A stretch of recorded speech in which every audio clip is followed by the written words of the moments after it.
안녕하세요. 오늘도 서연살롱을 찾아주셔서 감사합니다. 결혼 7년차 여성이에요. 언젠가 TV에서 한 강연자가 이런 말을 하더라고요. 돈이 없다는 건 창피한 게 아니라 단지 조금 불편한 것 뿐이라고요. 하지만 제가 인생을 살아보니 그 말이 정답은 아니더라고요. 제 경우만 봐도 돈이 없어서 수시로 창피를 당하곤 했으니까요. 불과 얼마 전에도 우리 부부는 돈 때문에 남도 아닌 가족들한테 무시를 당했어요.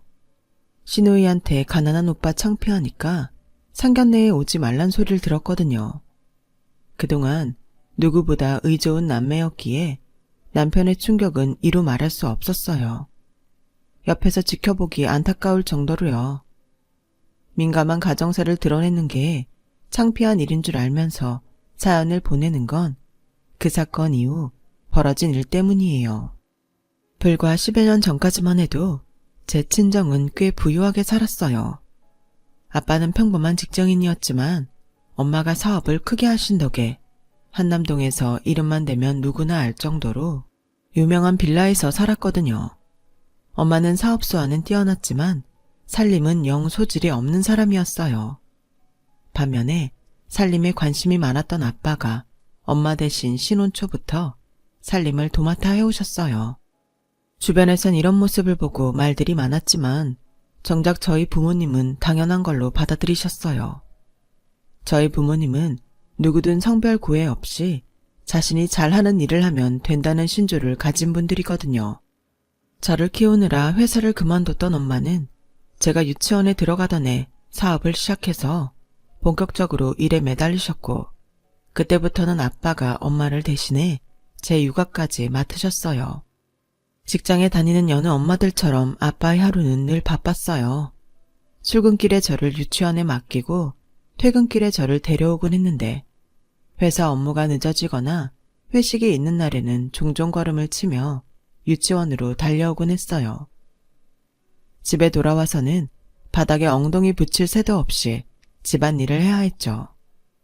휴일에는 밀린 집안일을 하느라 아빠가 좋아하는 야구 중계도 마음 편히 볼 수 없었어요. 직장인 엄마들의 모습 그대로였죠. 그렇다 보니 제게는 아빠가 주방에서 음식을 하고 청소하는 모습이 너무도 당연하게 느껴졌어요. 저희 집이 다른 집들과 많이 다르다는 걸 알게 된 건 중학생 때였어요.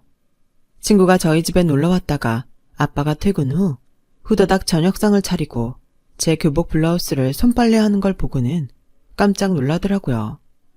다음날 학교에 가서 같은 반 애들한테 그 얘기를 하자 다른 애들도 비슷한 반응을 보이며 신기해했어요. 그제야 저희 집이 다름을 알게 되었죠. 집안일에 신경 안 쓰고 일에 몰두한 엄마는 승승장구하며 사업체를 불려나갔고, 제가 고등학교에 들어가던 무렵에는 꽤 건실한 중소기업의 대표가 되셨어요. 하지만 너무 바쁜 나머지 가족들과 함께할 시간이 없었어요. 제 초등학교 입학식을 제외하고는 엄마와 함께 찍은 사진이 없을 정도였죠. 엄마의 빈자리를 채워준 건 아빠였어요. 그렇다 보니 아빠와 저는 여느 집 모녀지간처럼 수다도 잘 떨고 비밀도 공유하는 사이가 되었어요. 언제까지고 성공 가도를 달릴 것 같던 엄마 회사는 제가 대학을 졸업하고 취직을 하던 해 문을 닫고 말았어요. 주요 연구 직원들이 다른 나라 기업에 기술을 빼돌린 게 원인이었어요. 그 업체가 같은 성능의 제품을 싼 값에 시장에 뿌리자 하루아침에 매출이 확 줄었고 반품이 밀려 들어왔어요. 거기다 믿었던 동업자의 공금 횡령까지 겹쳐서 회생 불가한 상황에 이르게 된 거예요. 결국 엄마는 눈물을 머금고 회사를 닫기로 결심했어요. 그리고 회사 대표로서 책임을 지고 사재까지 털어 하청업체 대금과 직원 월급, 퇴직금을 정산해 주었어요. 그렇게 탈탈 털고 나니 수중에 남는 돈은 불과 몇백만 원 뿐이었어요. 근 20년 가까이 밤낮 없이 매달려 이룬 엄마 회사는 그렇게 순식간에 사라지고 말았어요. 우리가 살던 빌라는 은행에 넘어가서 아빠가 가진 돈에 융자까지 받아서 25년 된 변두리 아파트에 전세로 이사를 가던 날, 엄마는 차 안에서 참았던 눈물을 흘렸어요. 왜 이렇게 눈물이 나지? 내 청춘을 바쳐서 이룬 회사인데 이렇게 허망하게 날릴 줄 알았으면 시작도 안 할 걸 그랬어. 저 집으로 이사 가던 날 당신이 했던 말 기억나요? 앞으로 10년만 더 고생하고 은퇴해서 이 집에서 편하게 노후 즐기자고 그랬었잖아요. 강아지도 키우면서 손주들 재롱 보며 살자고요. 그 꿈이 날아가 버렸어. 남자들도 쉽게 못하는 일을 아내 노릇, 엄마 노릇, 며느리 노릇도 포기하고 온갖 욕 들어가며 이룬 20년 인생을 전부 날렸으니 그 속이 오죽하겠어요. 엄마의 눈물은 쉬이 그치지 않았어요. 새 집에 도착할 때까지도요. 이사를 하고 며칠 동안 엄마는 식사도 거른 채 방에서 나오지 않았어요. 그리고 3일째 되던 날 방에서 나와 배고프다며 양푼에 있는 반찬 털어놓고 고추장에 싹싹 비벼서 드시고는 이제야 살겠다며 까르르 웃으셨죠. 됐어. 그동안 실컷 누릴 거 다 누리고 살아봤잖아. 그럼 됐지 뭐. 내 손에서 빠져나간 돈은 처음부터 내 돈이 아니었던 거야. 그래도 성실한 우리 남편 덕분에 길바닥에 나앉지 않게 됐고 우리 식구 모두 건강하니 이만하면 됐지 뭐. 안 그래요, 여보? 그럼 집이야 돈 벌어서 또 사면 되고 식구들 건강이 최고지. 여보, 그동안 수고 많았어. 이제부터는 내가 당신 먹여 살릴게. 그러니까 훌훌 털고 마음 편히 가져. 그렇게 모든 걸 다 털어낸 엄마는 50이 넘은 나이에 다시 전업주부로 살게 되었어요. 당시 저랑 연애 중이던 남편은 제 엄마 얘기를 듣고는 그러더라고요. 역시 크게 사업을 하시던 분이라 그런지 다르긴 다르네. 만약 내가 억울하게 수백억 재산을 잃게 된다면 난 화병에 쓰러졌을 거야. 그런데도 사재까지 털어서 직원들부터 챙기시다니 정말 존경스러워. 남편은 그 일로 저희 엄마를 다시 봤다며 오늘날까지도 저희 엄마 말이라면 꾸벅한답니다. 그 일이 있고 반년도 안 돼서 제 결혼식이 있었어요. 저희 집이 망하기 전에 날을 잡아 놓았었는데 일정을 미룬다고 달라질 것도 없어서 그냥 진행하기로 한 거죠. 불과 몇 달 사이에 형편이 너무도 달라진 우리 집은 제 혼수 준비를 하는 것도 벅찰 정도였어요. 시댁에서도 저희 집 사정을 뻔히 아실 테니까 혼수랑 예당 규모를 좀 줄여도 되겠냐고 말씀드렸어요. 그랬더니 시어머님이 시큰둥한 표정으로 그러시더라고요. 별 수 있니? 네 집 사정이 그런 걸. 이럴 줄 알았으면 니네 집 망하기 전에 식을 올릴걸. 그랬으면 신혼집 정도는 받았을 텐데. 엄마, 그게 무슨 소리야. 우리 살 집을 왜 처가에서 받아? 그리고 그동안 장모님이 우리 집에 얼마나 도움을 많이 주셨어. 아빠 허리 다쳐서 직장 잃었을 때도 장모님이 이자 안 받고 돈 빌려주신 덕분에 우리가 살 수 있었잖아. 아름이 대학 들어갈 때도 등록금 없어서 환 걱정할 때 장모님 회사에서 4년 장학금 주셔서 무사히 졸업했잖아. 그러자 시어머니가 되받아쳤어요. 그거야 회사에서 사회 환원이니 뭐니 핑계대면서 세금 아끼고 생색까지 내려고 다들 하는 건데 뭐. 우리 아름이 아니라 누구한테라도 줘야 했을 돈이라고. 막말로 네 장모가 해준 것도 아니잖아. 엄마는 정말 회사에서 그 돈을 줬을 거라고 생각해? 아름이가 명문대에 들어간 것도 아니고 경기도 언저리에 있는 대학 들어간 건데 회사에서 뭐가 아쉬워 그런 애한테 장학금을 주냐고. 그거 장모님 사비로 내주신 거야. 엄마랑 아빠 마음 편하게 해주려고 회사 핑계 대신 거라고. 사람이 은혜를 입었으면 갚지는 못해도 최소한 고마움은 알아야지.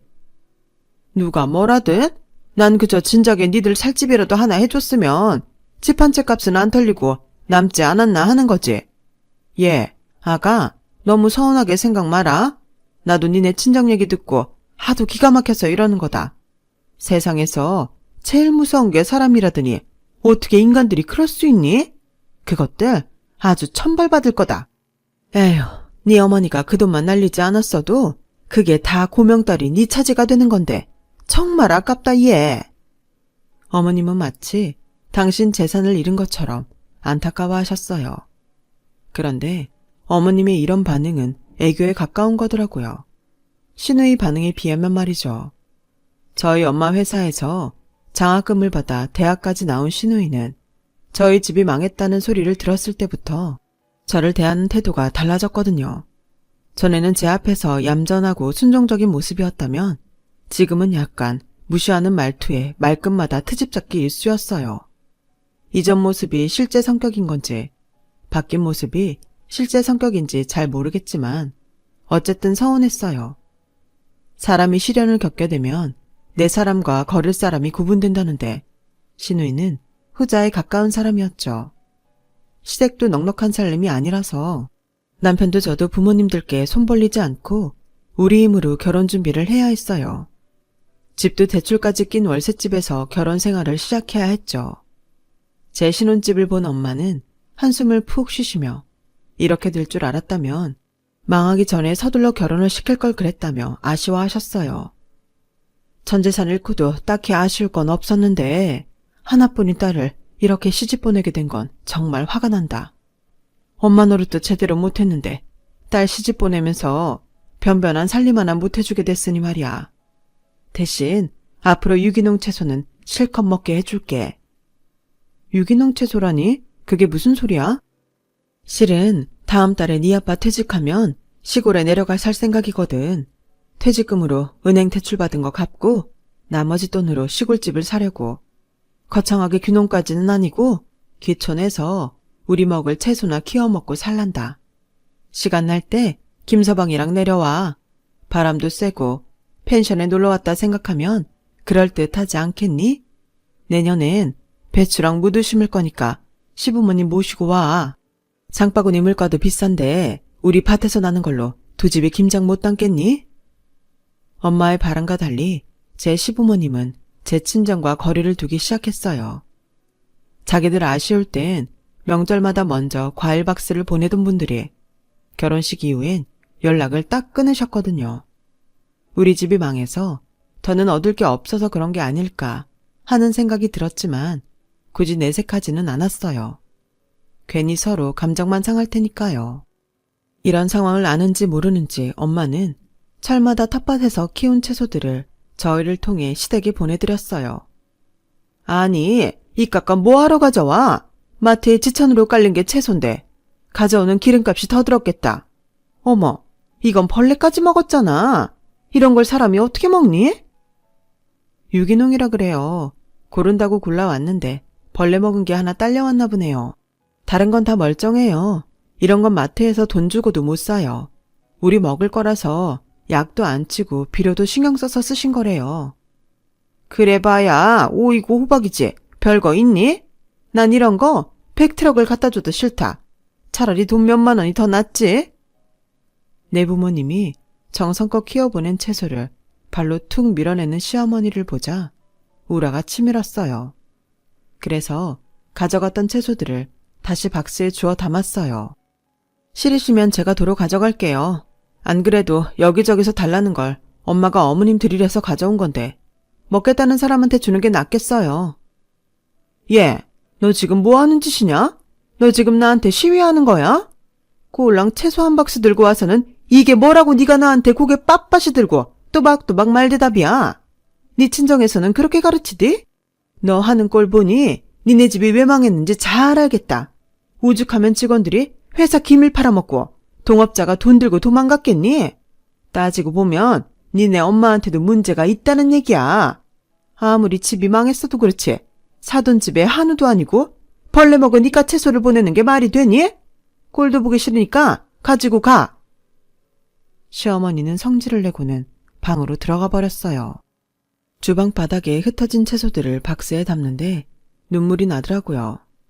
농사일이 익숙치 않은 엄마 아빠가 이걸 키우느라 한여름 땡볕에서 얼마나 고생했을지 뻔히 알기 때문에 제게는 채소 하나하나가 다 귀하게 느껴졌거든요.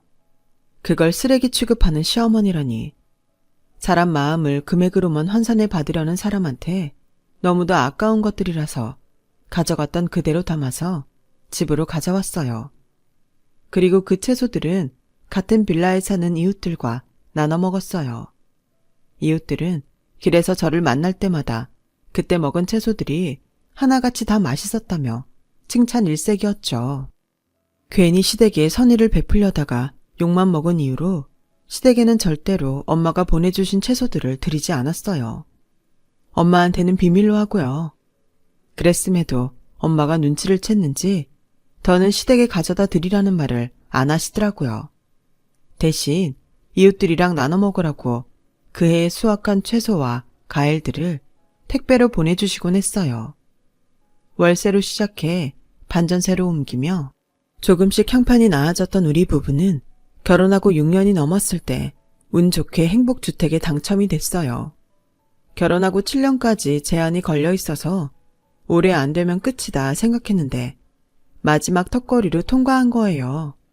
덕분에 신축 임대아파트에 입주를 하게 된 우리 부부는 이게 다 뱃속의 아기 복이라고 생각했어요. 왜 복을 많이 가진 아이는 태어날 때 집이 일어난다고 하잖아요. 내 집도 아니고 임대기는 하지만 그래도 철마다 이사 다니지 않아도 되니 얼마나 다행이에요. 안 그래도 출산을 앞두고 외풍이 심한 낡은 빌라에서 어떻게 애를 키우고 사나 한 걱정이었는데 다행이었죠. 비록 평수는 작았지만 신축이라서 집도 깨끗하고 위치도 좋은 데다 주차 문제로 실랑이 할 필요도 없어서 살기도 편했어요. 그런데 집 들일 때 찾아온 시누이가 대뜸 그러는 거예요. 언니, 내 조카 어린이집 가기 전까지 얼른 돈 벌어서 딴 데로 이사가요. 요즘은 임대아파트에서 산다고 하면 애들끼리도 왕따 시킨다잖아요. 게다가 아파트 엄마들은 임대아파트 애들이랑 놀지도 못하게 한대요. 난 내 조카가 그런 취급 받게 될까봐 벌써부터 걱정이라니까요. 아가씨, 임대가 뭐 어때서요? 그런 걸로 차별하는 애들이랑은 친구 안 해도 되니까 걱정 말아요. 그리고 이 아파트에 못 들어와서 안달인 사람들이 얼마나 많게요. 임대료도 싸고 위치도 좋고 게다가 신축이라서 시설도 얼마나 좋은데요. 난 여기서 살 수 있을 때까지 살다가 돈 모아서 내 집 장만할 생각이에요. 언니, 그런 소리 말아요. 남들 보기 창피하게 임대 사는 게 무슨 자랑이에요? 언니는 부잣집 딸로 살아서 그렇게 당당한지 모르겠지만 집이 가난하면 애들 가슴에 상처 입는다고요. 달래 부모들이 비싼 은행이자 내면서 일반 아파트로 가겠어요? 월세를 살아도 남들한테 기한 줄게 일반 아파트로 갈 생각을 하라고요. 이사한 집에 찾아와 그런 소리를 하는 시누이가 못마땅했지만 고모가 조카 생각하고 하는 소리다 하고 넘겼어요. 하지만 꽃노래도 한두 번이라고 얼마 뒤 갓 태어난 조카를 보면서 이런 소리를 하는데 정말 머리를 쥐 뜯어 놓고 싶더라고요. 아가, 너 불쌍해서 어쩌니? 태어나자마자 부모 잘못 만나서 임대아파트에서 살게 됐구나. 고모 자식으로 태어났으면 그런 일은 없었을 텐데. 안 됐다. 시누이가 강남 땅부자 아들이랑 사귄다더니 지가 갚으라도 되는 줄 착각하고 있더라고요. 그 꼴이 하도 꼴 같잖아서 한마디 하려는데 남편이 먼저 나섰어요. 이 기집애가 지금 뭐라는 거야? 불쌍하게 누가 불쌍해? 그리고 내 와이프나 되니까 이렇게 예쁜 딸을 낳은 거라고. 네 인물이면 이런 애가 나오겠냐? 괜히 조카 앞에서 꼴값 떨다 나한테 맞지 말고 부모님 모시고 집에 가. 남편의 호통에 시누이는 입을 삐죽거리며 시부모님을 모시고 나갔어요. 여보, 자기 동생 말이야. 사귀는 사람이 그렇게 돈이 많아? 보니까 아가씨한테 백이며 구두까지 온통 명품만 선물하는 것 같던데 도대체 뭐 하는 사람이야? 몰라.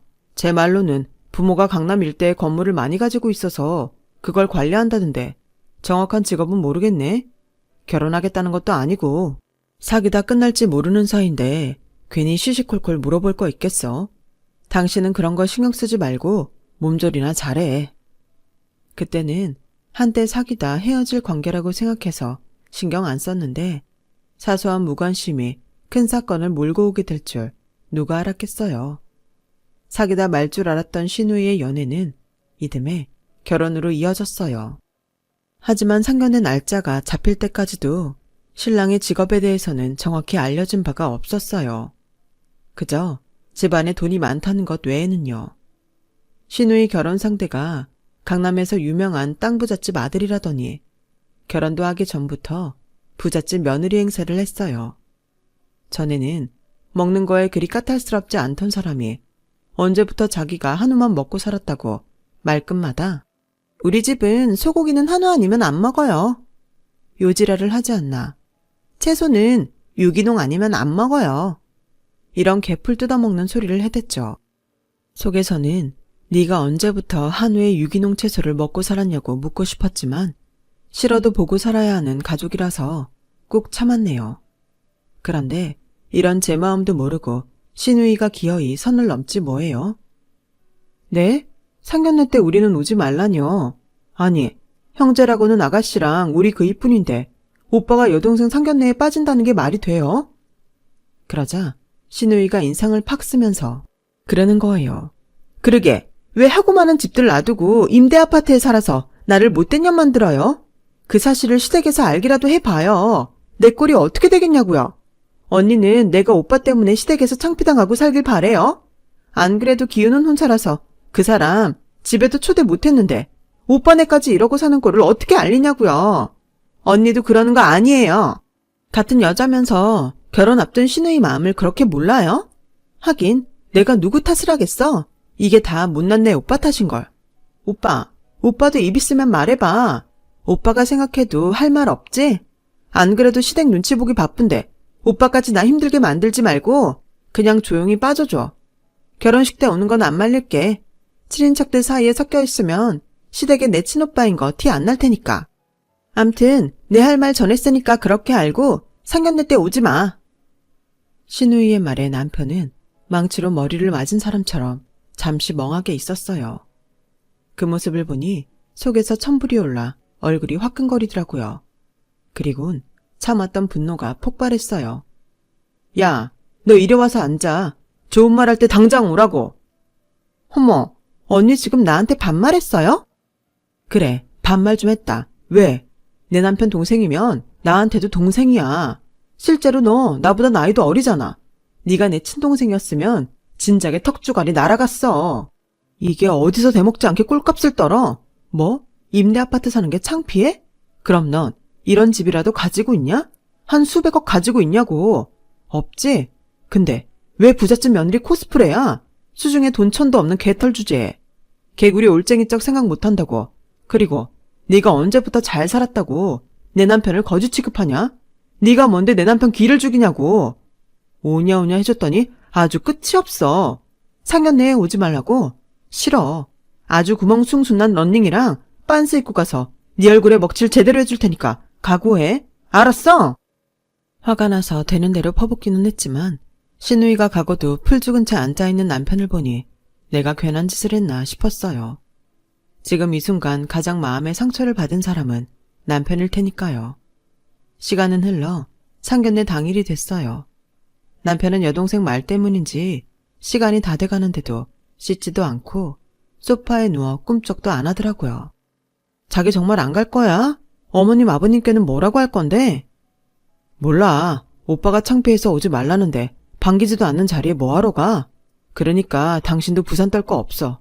나 창피하다는 동생 없는 셈 치고 살면 그만이니까. 한참을 어르고 달래봤지만 남편은 요지부동이었어요. 하는 수 없이 남편은 내버려두고 애만 데리고 밖으로 나왔죠. 그렇다고 상견례에 갈 생각은 없었어요. 그때였죠.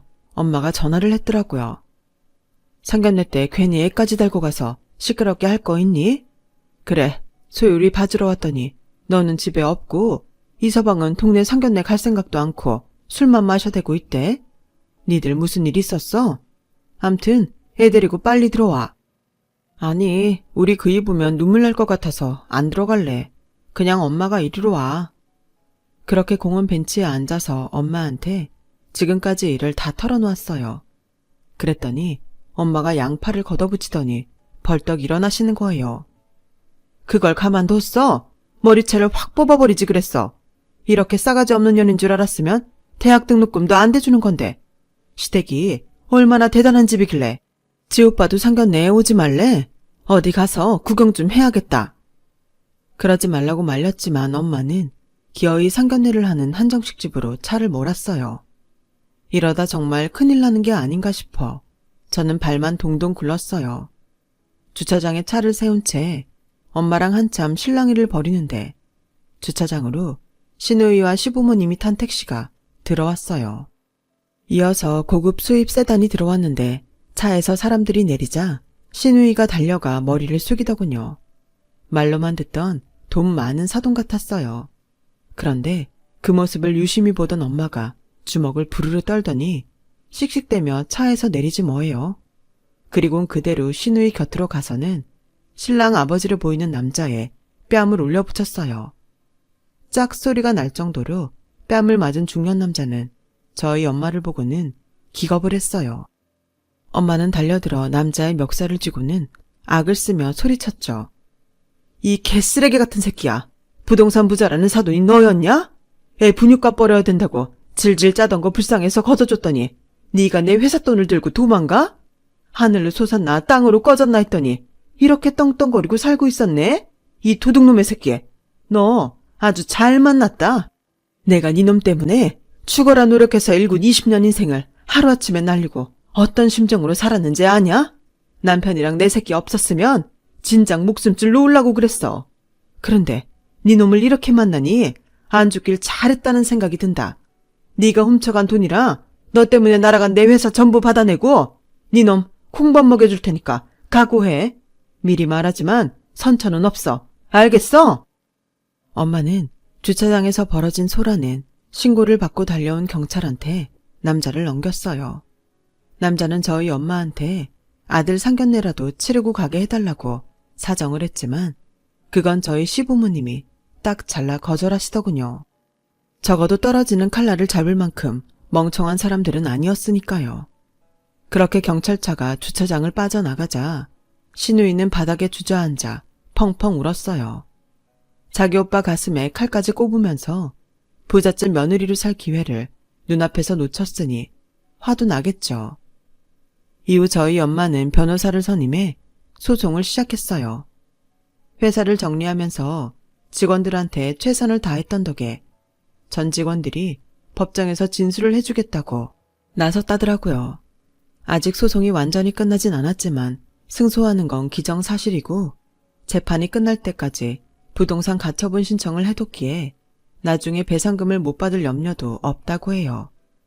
우리 집이 망하자 얼굴색을 바꿨던 저희 시부모님과 시누이는 이번 일로 입장이 난처해졌어요. 남의 돈으로 기고만장하게 굴었던 자신을 탓해야죠. 이번 시누이 결혼 문제로 마음이 상한 제 남편은 시댁에 등을 돌리게 됐어요. 반대로 저희 가족의 결속력은 전보다 더 단단해졌고요. 힘들 때 내 곁에 남아 내 편이 되어준 사람이 누구인지 남편도 똑똑히 알게 됐으니까요. 그래서 있을 때 잘하라고 하나 봐요. 아무튼 지난 20년간의 노고의 결실을 찾게 된 엄마를 보니까 다행이다 싶으면서도 마음이 짠해요.